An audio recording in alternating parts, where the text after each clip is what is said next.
an unbelievable amount of work. The very beginning of a new motorcycle dealership. An endeavor that could be very rewarding that comes with a lot of risk. How you doing, guys? Good to see you, man. Good to see you. Good to see you. Good to see you. In the house. Good to see you. It is so. I'm so happy to be here. I know you've been talking about this for a while.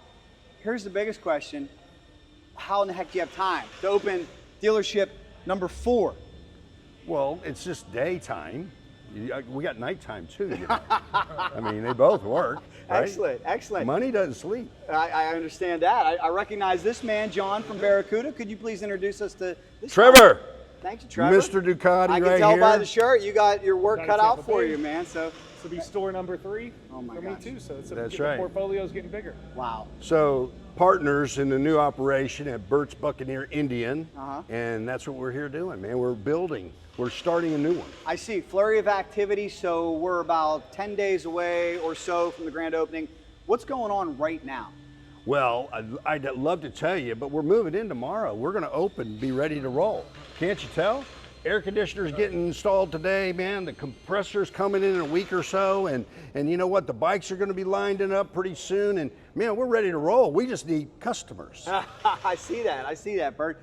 Well, let me ask you this too, the current state of the motorcycle industry, are we doing well? I mean, obviously, if you opening a 4th dealership, bikes must be moving. What are you seeing? Well, first of all, we're not scared, okay? It's a tight economy, but that's normal. That's normal. That means you just got to work a little harder for your customers, and that's what we're about anyway. So to me, it's perfect timing. Very cool. Well, if you don't mind, let's take a little walk around and check out some of the features. First thing I got to say is I love your floor, and a good floor is worth every single penny, especially at a motorcycle Trevor dealership. picked this out. Beautiful. You know, me and him had an arm wrestling contest over that, and he won. You know, I wanted red, he wanted black, so, you know, here we are. Super cool.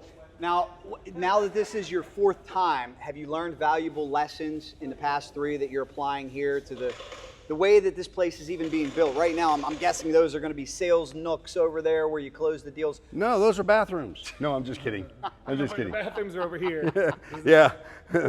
No, I believe they are sales nooks, right, Trevor? Yeah, absolutely. Okay. I mean, so you're dead on that one. Very cool. You know? Well, talk to me about the experience factor. This is like a quarterback that's been to the Super Bowl. You've been there before. It's not that first time.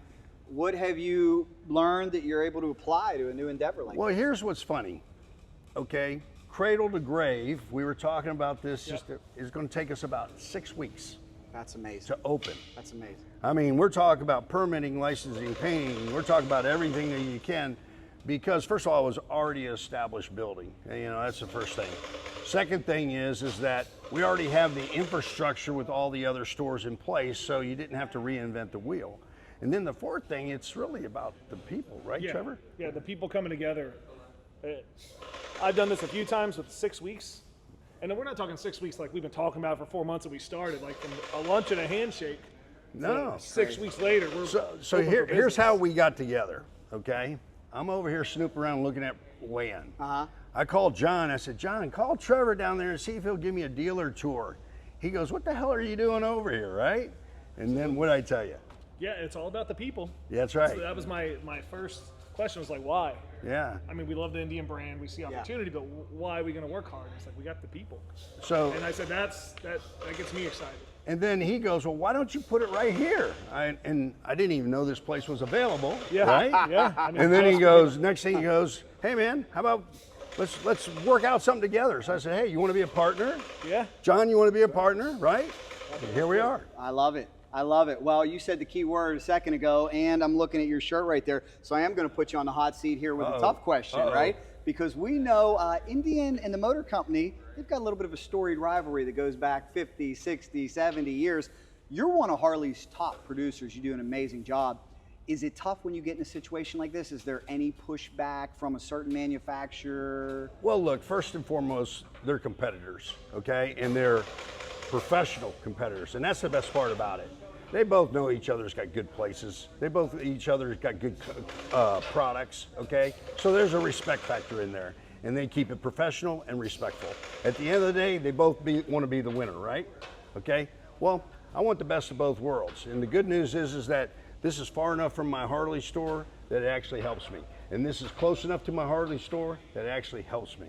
So I think it's a win-win situation, and it brings us to a whole new market.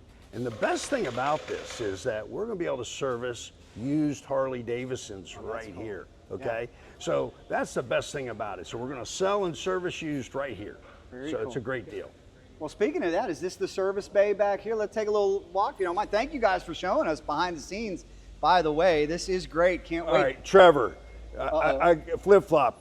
Parts, service, sales, I mean, which one's the which? Service, parts.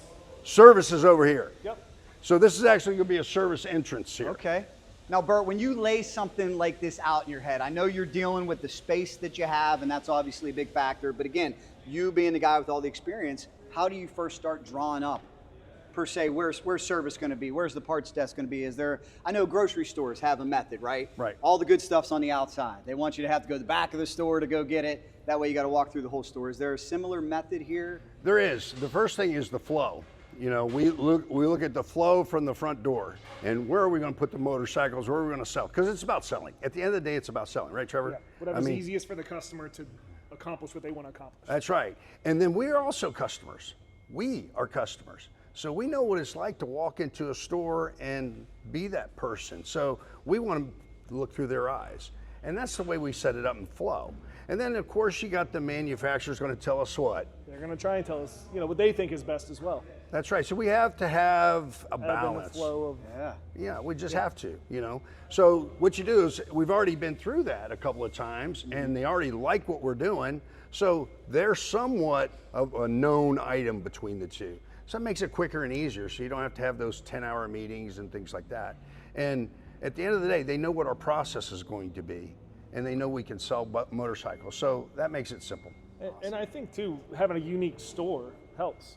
This is what you guys do well, but when every store looks the same, I like a store that's different. That's right. We want a reason for someone to come here because they're going to get something different than another store. If they're in Atlanta or Kansas City, we want them to come to Bert's Indian Tampa Bay, Buccaneer to see something different. So we have to give that to them.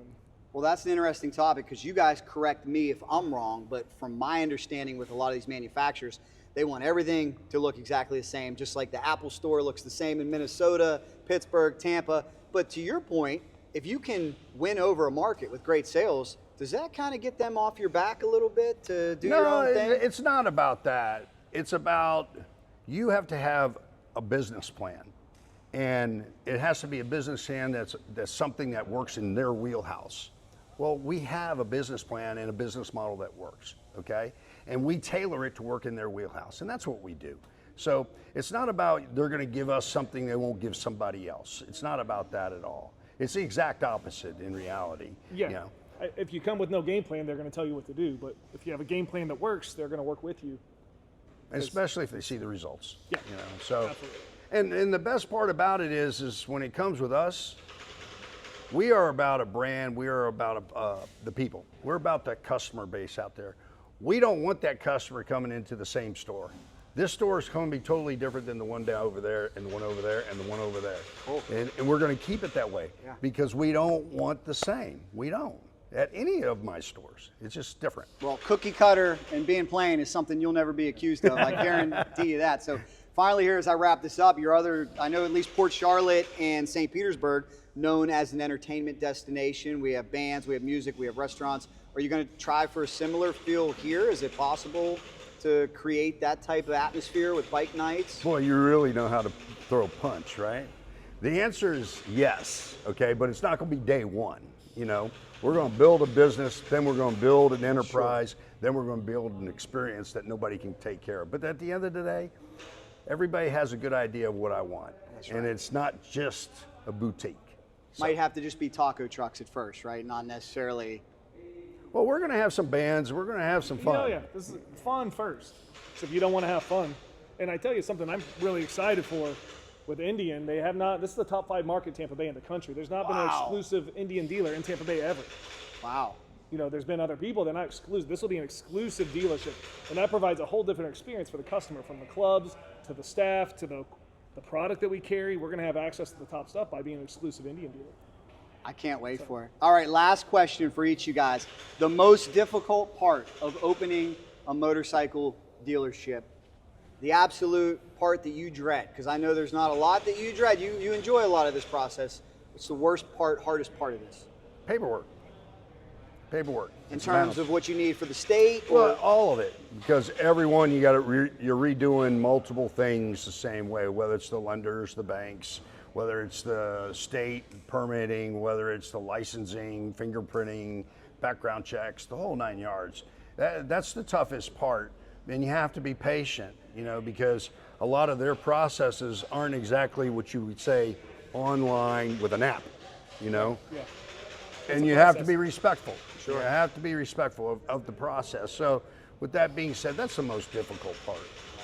Yeah, I mean, for me, it's if you build it, they will come. I still, you say that, but the pressure of making it successful is always there. And I like that because that makes me work hard. If I didn't have that nervousness of success, then why do it?